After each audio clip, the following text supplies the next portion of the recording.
Le monde des chercheurs en université est un monde difficile. On y trouve toutes sortes d'individus qu'on pourrait qualifier de bizarres s'ils n'étaient pas vos collègues bien-aimés. Certains sont venus là avec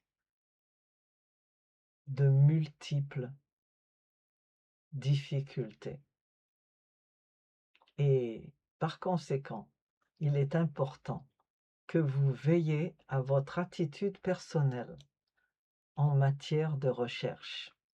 D'abord et avant tout, ayez une idée juste de vous-même, de vos capacités, de vos connaissances. Quelquefois, ça peut jouer contre vous. Par exemple, je viens d'une famille où aucun de mes frères et sœurs n'est allé à l'université. Une seule personne de ma famille, un oncle, était allé à l'université, c'était un médecin, mais il ne m'avait jamais donné de conseils. Donc je n'avais pas de soutien de ce moment-là. Également, j'étais très timide et j'avais plutôt une idée très difficile concernant mes capacités. Je pensais que je n'étais pas capable. Et je voyais l'université comme un monde où je ne pouvais entrer que sur la pointe des pieds, plutôt en dépit de moi-même que grâce à moi-même. J'ai dû donc faire des efforts pour découvrir petit à petit que j'étais capable. D'autres personnes ont le problème inverse. En tout cas, ayez une idée juste de vous-même.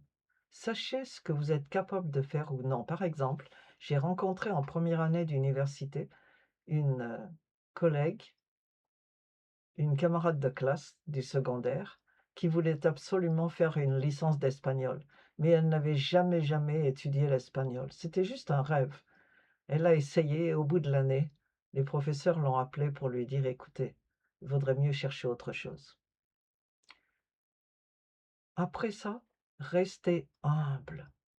Humble parce que le monde de la recherche est un monde de grosses têtes qui pensent qu'ils sont les génies de la planète. C'est possible d'être un génie, mais il faut quand même savoir qui on est et ce qu'on est capable de faire et ne pas penser qu'on connaît tout, parce que c'est le début de la catastrophe.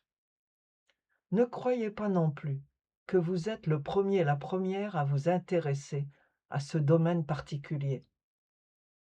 Par exemple, quand j'ai voulu faire des recherches sur le conte populaire, quelqu'un a eu la bonne idée, l'excellente idée, de me diriger vers un ethnologue.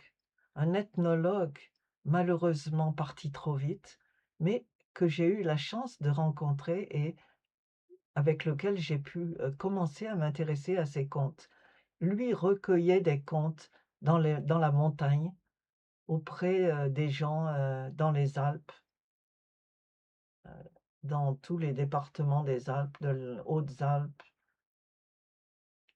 Préalpes, Alpes de Haute-Provence et différents endroits, dans la Drôme, dans l'Ardèche, dans le Rhône. Et il m'a donné de précieux conseils. J'ai étudié ses collections de contes. Ne croyez pas que vous êtes le premier, non. Et probablement que si vous pensez être le premier, c'est que vous n'avez pas commencé à faire des recherches vous-même. Première chose, mettez le nom de votre domaine de choix sur l'internet et vérifiez. Et peut-être que quelqu'un au Chili ou en Amérique du Sud quelque part, ou en Antarctique, s'intéresse à la même chose. Alors contactez la personne, dites-lui: «Je rêve d'être le second, le troisième» et à ce moment-là, vous apprendrez qu'il y en avait un autre en Norvège. Ah ah! Poursuivez vos recherches d'abord sur les chercheurs potentiels dans le même domaine, d'où qu'ils viennent et quelle que soit leur première langue. En plus, ne cherchez jamais, jamais à écraser les autres pour prendre la gloire. C'est moi le plus fort. Il y en a même qui sont devenus des voleurs de grands chemins, des bandits qui ont pris pour eux le travail des autres. Ça s'appelle le plagiat.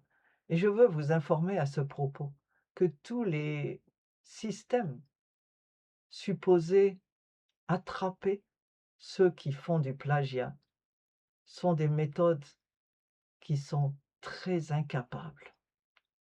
Ils copient et ils vous disent: «Oui, vous avez copié 80% de votre article».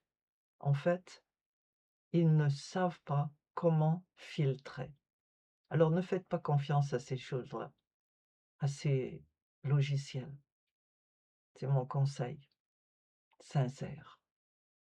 Mais ce qui est important, c'est de toujours donner l'auteur des propos que vous signalez, que vous utilisez. Mettez entre guillemets, mettez une note, expliquez qui est l'auteur, même si c'est un auteur inconnu. Par exemple, vous recueillez un conte et il faut mentionner qui vous a raconté ça, son nom, son âge, l'endroit où il habite, à quelle époque, quelle date vous l'avez recueilli. C'est ce que j'ai fait dans mes contes Thibaut que j'ai publiés en français. J'ai mentionné tous les auteurs, tous les gens qui m'avaient raconté ces contes, tous les conteurs. En plus, apprenez à travailler en équipe. Je remercie Dieu pour l'Open University qui m'a appris à travailler en équipe. Je n'ai jamais été très bonne dans ce domaine. Je préférais toujours rester seule.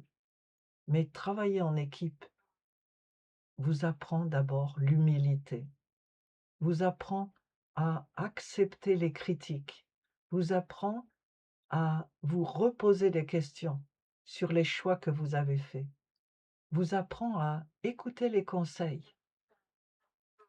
Il y a toujours des équipes maladroites, mais les équipes sont précieuses. Et puis, ne partez pas avec l'idée de devenir célèbre, parce que ce ne sera certainement pas le cas dans la majorité des cas. Vos recherches resteront vraisemblablement inconnues, hors un cercle restreint de spécialistes. Je me souviens avoir rencontré quelqu'un qui était une sommité dans le domaine du conte, à Paris, un jour. Je venais du Nigeria, je ne la connaissais pas. Et la première chose qu'elle m'a demandé, c'est: «Avez-vous lu mes livres?» Et la première idée qui m'est venue à la pensée quand elle m'a dit ça, c'est: «Est-ce que vous connaissez les sommités de chez moi au Nigeria?» Ces gens qui sont complètement inconnus en France et même en Angleterre, mais qui sont des sommités au Nigeria et qui ont fait énormément pour la recherche et pour le développement de l'oralité. Alors tout ça, c'est très très important. Et il y aurait probablement d'autres questions à se poser, d'autres cas à examiner. Alors je vous conseille de bavarder avec les autres, parler avec les autres chercheurs, participer à des colloques, à des conférences. Écoutez vos étudiants qui peuvent vous donner de précieux conseils.